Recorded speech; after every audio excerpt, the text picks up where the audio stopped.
Welcome to Mike Brown Barbecue. Today, I'm going to introduce y'all to my pellet smoker that burns sticks. We're going to do the meat stick X review again, and we're going to do beer can chicken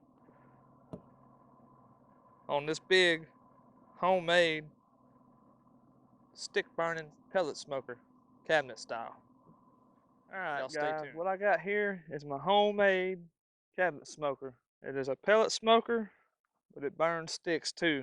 In this video today, we're going to go through all this. I'm going to show y'all my components, put it together, show you the controller that's on it, how everything works, how even the zones are, all that kind of stuff. And I'll give you a quick walk around of it on the outside. It's got 3 tail true gauges on it, 3 different zones. Right there, and you've seen it in the far away shot. It's got a RecTech controller on the Pellet Probe hopper. It works real nice. The RecTech controller, in my opinion, is the best there is.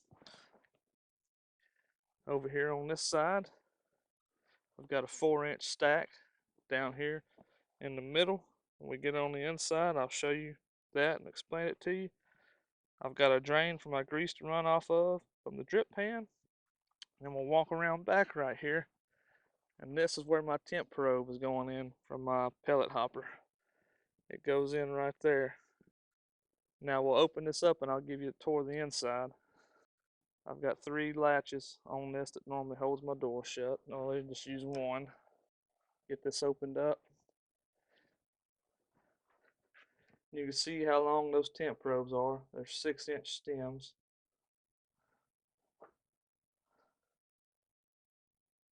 On there, 6-inch stems.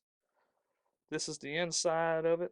It's got 5 slide out racks. I'll back up so y'all can see that, which are not in there at the moment. This is what the inside looks like. I just got through cleaning it out, so bear with me on that. This thing is not new. It's almost 4 years old now. Been using it for a while. Just not using it much as here lately. That's where the hopper comes in. That's your burn pot. It's very well seasoned, or dirty, whatever you want to call it. That's where the stack comes through right there. The stack is at the midways point, so that way when the heat rises, it rises up right here to the roof, and it creates a circulation and goes back out the stack, kind of like reverse flow. That's where my stack used to be, but I cut it off and moved it down here. So with that being said, we'll go ahead and start getting this ready to cook with. What I like to do is fill my burn pot up with a pretty good bit of pellets. That way it catches our log on fire.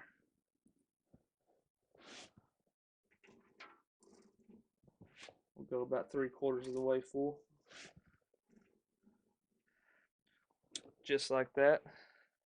And then our next component that goes in here is our heat deflector. And if you'll notice, this heat deflector has got these slots cut in it. That way the flames can come up through enough to catch the log on fire. We'll center that up in there. You probably can't see it on video, but I can see the burn pot through these 3 slots. So I know that it's right there over it. So we'll put that down right there. And we'll go on next with a dense log, and we'll set it directly over the top of that heat deflector. This log will catch on fire in the middle, and it'll slowly burn out each way. And this will give me, heck, sometimes up to 5 hours of good dirty smoke. And I'll explain the smoke that comes out of this when it gets running here in a little bit. So then our next thing that we're going to put in, I'm about to put the camera down and bring y'all back here in a minute. Alright, our next component that'll go in is the homemade drip pan. It's going to go in just like this. And that grease is going to hit it, and it's going to run off down here into our drain. Right here is a piece of angle iron where all the grease runs off into here. Take granted, some does get down in there, but it ain't no big deal. And another element that adds taste is when this thing's hot, all that grease is dripping down on there and it's giving you another flavor profile to add in with it. Kind of like that direct heat flavor profile. Here's our temp probe on the inside. And the reason I didn't put it right here in the middle is because I didn't want the grease build up on it. So I stuck it underneath this angle iron so really no grease ever gets up underneath there. And I don't have to clean it as much. So alright, so what I'll do now is I'll finish putting all the racks back in. One goes right here. It's one rack. I don't really use that rack too much, only if I got to, because it's a little bit hotter right there. This is the rack that we're mainly going to be cooking on today. Is that rack right there. I'm not going to be putting the very top rack in because I need the room for the beer can chicken. This right here is the sweet spot to this pellet smoker. This rack right here, I like to cook just about everything on this rack and this middle rack right here. I will load it out if I gotta load it out, but if I ain't got a whole lot going on, I'll do these two. And then if I'm doing fat cap up briskets and pork butts, I put the top rack in and I put them up there because the heat rises, and then the heat retention from the metal up top will render the fat cap and stuff down and help it out. So that's why I use that. Put that one right there. And this is number 3. It's handy dandy to have these slide out racks. And just for the viewer, I'll go ahead and put the top rack in so y'all can see the whole shebang. The top rack goes in just like that. And that's what it looks like when it's completely assembled. Just like that. And I'm going to get this thing closed down so we can get started up.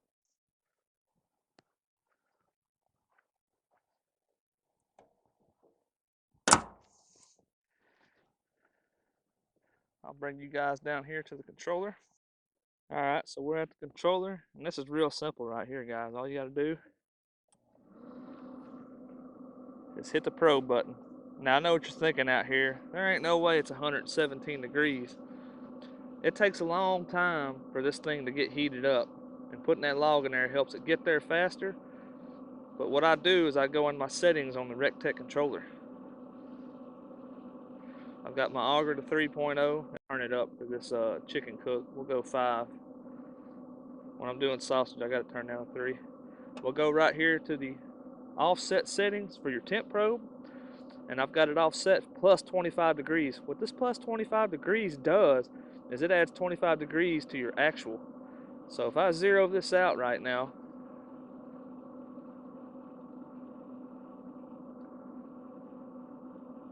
when we get back out of the settings, it's actually 87 degrees. Now I go back in my settings and we offset it back to 25 degrees.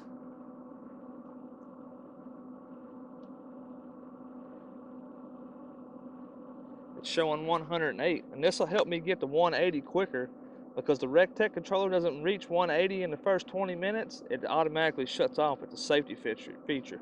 So this will get me up to temp quicker. And also, this hack right here lets you cold smoke sausage on your RecTech. If you offset your 180 by 25, it gets you down to 155, and that's a good temp to cold smoke sausage at. I am going to do a pork sausage for beginners video on this homemade smoker with this RecTech controller on it. That way you guys can see that, a simple pork sausage video for beginners. But we got this fired up. It won't be long we'll be seeing smoke out of it. Let's go get our meat seasoned up. Stay tuned. Alright folks, what we got here is just a run-of-the-mill whole chicken, Pilgrim's Pride. Got it at HEB when I was there the other day. We'll get this opened up. Alright, we got that opened up. This is still somewhat a little bit frozen. Don't forget that they put gizzards and stuff on the inside of these. Sometimes there's a gravy pack in there. So you want to clean the inside of it out. And trim off any excess, like this tail meat.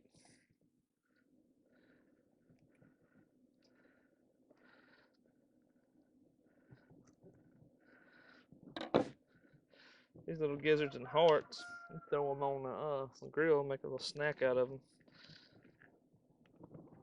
Alright, that's on there pretty good. Sometimes there's a lot of excess neck meat on here. I'll cut that off too, if you don't need it. Alright, we got the inside of that opened up. Like I said, it's still slightly frozen.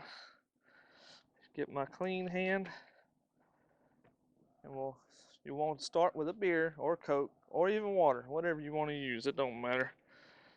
Open it up and drink half of it. Stone Cold Steve Austin 316, hell yeah. Now you can shove the can up the bird, or you can invest in one of these little beer can chicken deals, like I got. That beer's drank down to half. What I also do like to do, put a little bit of my seasoning in there. I don't know if that really adds anything, but I like it. So next up, our chicken seasoned up. A little bit of black pepper on there.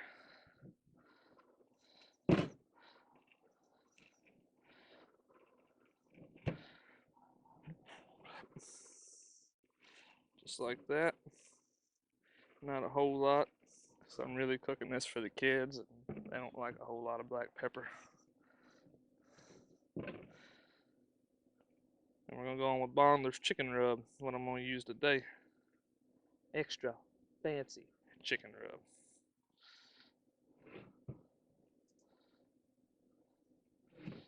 Sure you get a generous amount on there. Just like that. Don't forget the sides, folks.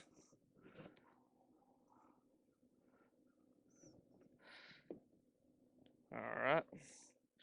What I'm going to do next is insert the can in the chicken.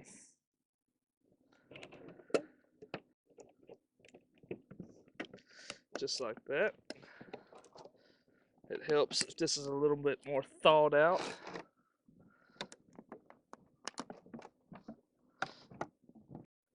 Going just like that. And then what I like to do is take an onion, shove it up here in the top. Smash it on down in there. That way your moisture stays trapped in your chicken. And you will have to take it and touch it up a little bit on your seasoning. Just like that. And that is a beer can chicken, folks. Pretty simple. The easiest thing, the easiest chicken to do, and my favorite chicken to really do, to be honest with you. And I also am going to do a beer can turkey video later on in November for the turkey smoke. So we'll go get this thing thrown on. Stay tuned. Alright folks, so it's time to put the beer can chicken on. We're up to a 200-degree temp in 20 minutes. I'll open this up and get this top rack out.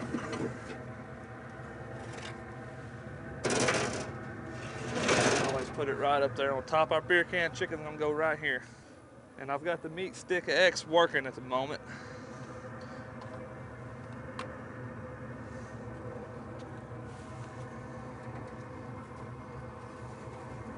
We'll place this right here in the middle. We'll get this closed up. I'm going to put the Meat Stick X extender right there on the front of the door.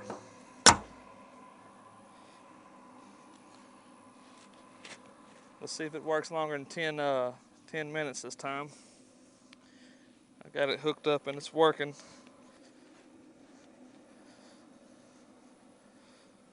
So you can see it's going 32. We'll give it a minute to register. The only hang up I got to why this Meat Stick X won't work on this is because it's fully insulated. I don't know if I mentioned that earlier. I originally built it as an 1/8 inch sheet metal shell and put that hopper on and it wouldn't get over 280. And it was burning the crap out of some pellets, not very efficient. So I came back and enclosed it with rock wool insulation, and now it burns just as much pellets as the regular Rectech does. We're at a 104, so it is working. 107, so everything seems to be working now. Y'all can see that, and I'll keep you updated. And maybe this Meat Stick X is finally going to work. We'll see. Now I'm gonna show y'all how I set the controller back. All right, so we'll go back into the settings right here.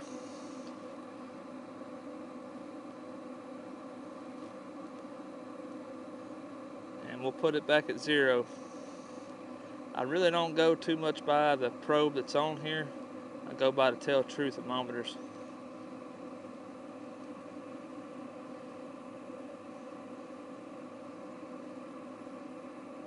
So we're actually sitting in 193 in there. And our Tell Truth thermometers are saying right about 170. And probably about 195 in the top. But it takes a minute for this to equal out. When everything gets equaled out, they're all pretty close. Got the meat stick extender on there, and it's at 129 and 32 in the breast. Like I said, that thing, I should have let it thaw out a little bit more, but it'll be all right. So, Meat Stick X review, my homemade pellet smoker review, and we're doing a beer can chicken, folks. So, I'll bring you guys back here in about 2 hours, and I'll show you what I like to do to my beer can chicken at the 2-hour mark. Stay tuned. Alright, folks, so we've been exactly, according to the Meat Stick X, an hour and 4 minutes into this chicken breast cook. And I just wanted to show you with the benefit of putting that log in there, as you get smoke like this just about the entire cook, up to about 4 to 5 hours worth of smoke. And where we got our chicken at, we're up to 300 degrees on the Tell Truth thermometer. The Rectech says 304, and the Meat Stick X says we're at 307. So everything's reading right the way it is, which tells me that Meat Stick X is on the money as far as that goes. Look at all that nice smoke coming out of there. I ain't never seen a pellet grill that smokes that much. At least I hadn't owned one. That smoke's coming from a stick. I did want to mention earlier that for this cook right here, I really don't put much into the brand of pellets that I put on the smoker. What I got in there is Kingsford hickory pellets, that's what's in my area. When you're burning these logs on there, the flavor of the pellet really don't matter, don't add nothing, especially on a pellet smoker this big. If I was not even put logs on there at all, the smoke would be very minute and not very much. But we're an hour and 4 minutes in on this chicken. I'm gonna bring y'all back in another hour, and we're gonna coat the outside of the skin with some butter, and that'll help get that bite through skin. So y'all stay tuned. All right, folks, I'm just bringing y'all in. Y'all see how much smoke's coming out. And we're almost 2 hours into this cook, and that's when that log really starts to get burning real good, and you'll start getting that smoke like that, and you'll keep the smoke for another 2 to 3 hours, that dense log in there that's burning. The only setback to that is your temp inside of the pellet smoker jumps up too high, but the good thing about the Rectech controller is you can hit the on and off button, and it'll start pulsating, and it'll bring your temp down and even produce more smoke in there. The Rectech controller says 385. We're about the same on the Tell Truth gauges. We're at 372 on the meat stick. And we're an hour and 38 minutes into the cook. So we're gonna go ahead and put the butter on the skin. So let's get this opened up and look at our chicken. Look at all that smoke, folks. Let that smoke out a minute. And like I was telling you before, all that grease up here drips down onto the drip tray, and it gives you a direct heat flavor also.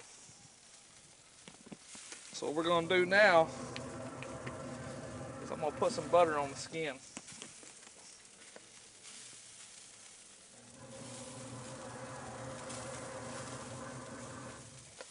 We'll kind of rub that in a little bit. And what this is gonna do is give you more of a chance to have bite through skin and more crispy skin. I prefer to do this with spray butter, but for some reason I guess that's the next big shortage. Because there's no damn butter, no spray butter.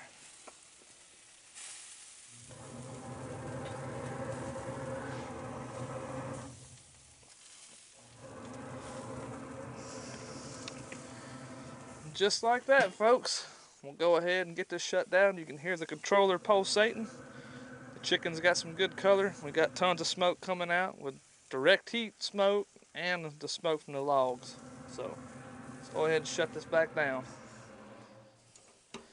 I anticipate this on taking another hour to cook, and when it gets done, I'll bring you guys back here in another hour. Stay tuned. Alright folks, so we've reached the internal temp on our beer can chicken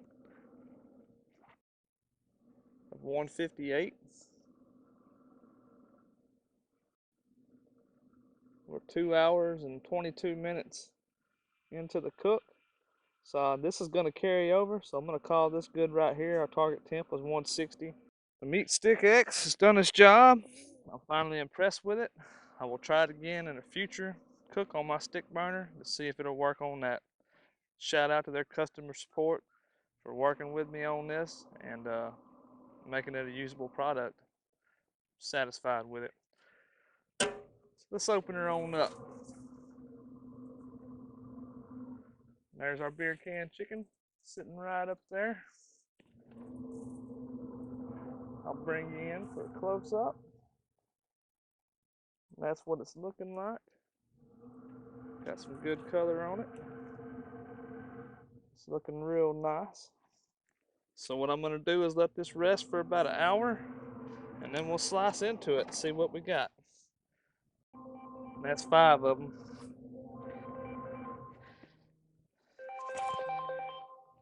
And the Meat Stick X alarm does work, telling me it's done. What I didn't mention earlier was the specs on this thing. From where my drip pan is right here on down is I think 18 inches. And then this first grate right here is about 10 inches from the drip pan, giving you plenty of space where you don't burn stuff. That's the one of the knocks that I've always had on a pellet grill, was that the heat deflector is too close to the drip pan. Things will crisp up in the center. But that being up, it won't crisp up like that. And then you can actually put a water pan on top of that if you wanted to. I have experimented with that. But 5 slide out racks, and each one of these racks is 38 inches long by 28 inches deep. So that's a lot of cooking space right there. 5 racks, you can put about 5 briskets on a rack, maybe sometimes 6. I just want to take you guys through the dimensions. I'm a guy that's 6 foot tall, and I do have it cribbed up a little bit, but the main cooking chamber right here, from the very bottom down here to the very top, is it's 5.5 feet. So this thing is a cost. It's economical. It's easy. It puts out a good product, and I wanted to share this with you guys. When I'm not using my 250-gallon pit, this is what I use right here. It's not your typical pellet smoker. You get great smoke flavor in this smoker right here. So I done hit the off button on my controller. I'm gonna go ahead and close this down, and we will come back here in an hour, and we'll slice up this chicken and I'll show you the finished product. All right, stay tuned. So it's time to cut this beer can chicken open. Let's see what we got. I'm not gonna cut too much of it up because my kids like to cut it up also. So I'm just gonna take a slice off this breast right here and a thigh. Damn love bugs are out.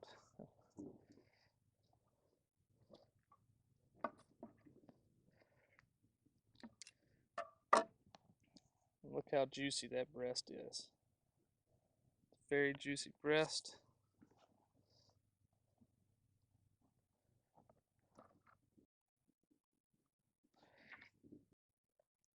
And there's a leg quarter right there. And we'll try this out right quick.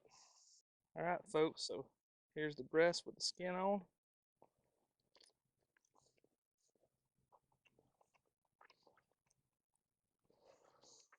Man, that's better than I thought it would be.